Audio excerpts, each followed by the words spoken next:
যখনই বললাম যে পলিথিন সরাতে হবে, আগে যখন পরিবেশ আন্দোলন করতাম শুনতাম সবাই চারপাশে বলতো যে পলিথিন শপিং ব্যাগের নিষেধাজ্ঞাটা সরকার কার্যকর করে না কেন।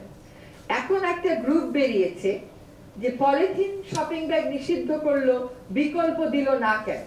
তাইলে কি আমি পলিথিন শপিং ব্যাগ যতটা ব্যবহৃত হয় তার বিকল্প পাট আর চটের ব্যাগ বানিয়ে তারপরে 2002 সালের নিষেধাজ্ঞা বাস্তবায়ন করব, নাকি এটা একটা সাইমালটেনিয়াস প্রসেস হবে? মার্কেট কি কখনো খালি থাকে? আমার তো জানা মতে খালি থাকে না। এটা অভ্যাসেরও ব্যাপার, এটা আইন প্রয়োগেরও ব্যাপার। তো আমরা নিষেধাজ্ঞাকে যখন বাস্তবায়ন করতে গেলাম তখন দেখলাম এই নিষেধাজ্ঞা বাস্তবায়ন হচ্ছে কেন, সেটাও একটা দুঃখের কথা। এতদিন শুনলাম নিষেধাজ্ঞা বাস্তবায়ন হচ্ছে না কেন, এখন শুনি নিষেধাজ্ঞা বাস্তবায়ন হচ্ছে কেন। একটা আইন যখন হয় এবং সেই আইন যখন এত বছরের চ্যালেঞ্জ হয় না, তার মানে আইনটার একটা জনস্বার্থমূলক দিক আছে, কাজে সেই আইনটা আমি বাস্তবায়ন করবার চেষ্টা করব। আমার জায়গা থেকে যতটুকু সম্ভব আমি করে যাব। আপনারাও প্রত্যেকে পলিথিন শপিং ব্যাগ নেওয়া বন্ধ করে দেন। আপনাদেরকেও দোকানদার দিলে বলবেন যে আমরা নেব না। আপনারা তো খালি সরকার কেন বন্ধ করে না, সরকার কেন বিকল্প দেয় না এটা বললে হবে না। আপনিও আপনার ঘরের পুরনো শাড়িটা দিয়ে একটা ব্যাগ বানান, তাতে অসুবিধার কি আছে? যেই না আমরা পলিথিন শপিং ব্যাগের নিষেধাজ্ঞার ব্যাপারে মাঠে নামলাম, অমনি যে পাটের বেইলের দাম ছিল 28 টাকা, ওটা হয়ে গেল 40 টাকা। এখন এই বাধাও তো আপনাকে দূর করতে হবে। তো যাই হোক, এখন মোটামুটি একটা পর্যায়ে এসেছি, আমরা ঢাকা শহরকে দিয়ে কাজটা শুরু করছি।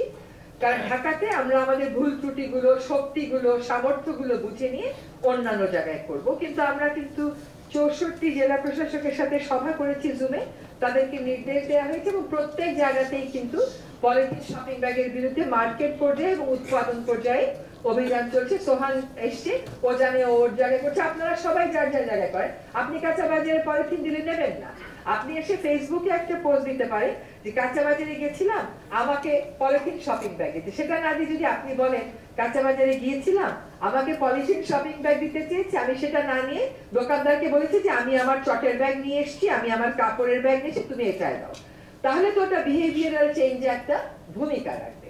এই পলিথিনের গল্পটা এই জন্য বললাম যে এটাও ফসিল ফুয়েলের বাই প্রোডাক্ট, এবং আমার মাটি এবং পানি কিন্তু পলিথিনের বাইরে না। এখন যদি একটা নদী আমি দূষণ মুক্ত করতে চাই, এক একটা নদীতে কাজ যদি শুরু করি, দূষণ মুক্ত তো আমরা করতে পারবো না অল্প সময়, অ্যাকশন প্ল্যান করে কাজটা শুরু করে দিয়ে যেতে পারবো। সেখানে দেখেন এক একটা নদীতে 3 থেকে 6 মিটার হচ্ছে আপনার পলিথিনের আস্তর। এগুলো তুলে আপনি কোথায় রাখবেন? তারপরে এগুলো কে রিসাইক্লিং করবে, কে এগুলোর দায়িত্ব নেবে? তারপরেও প্রতিদিন 1 কোটির উপরে পলিথিন শপিং ব্যাগ আমরা ব্যবহার করে যাব, এটা তো হইতে পারে না। আর বিকল্পের প্রশ্ন বাংলাদেশের মানুষ কেন করবে? আমার বাবাকে, আপনার বাবাকে আপনি কি নিয়ে বাজারে যেতে দেখেছেন? এটা খুবই ভালোভাবে অ্যাভেলেবল আছে, না অ্যাভেলেবল থাকার কোনো কারণ নেই। যদি মনে করেন মাছের একটু রক্ত, মুরগির একটু রক্তে আপনার সমস্যা, আপনি আরেকটা এক্সট্রা চটের ব্যাগ নিয়ে যাবেন, আর আপনাকে তো রোজ এটা কিনতে হবে না। আপনার 2টা চটের ব্যাগ দিয়ে 6 মাস 1 বছর চালানো সম্ভব।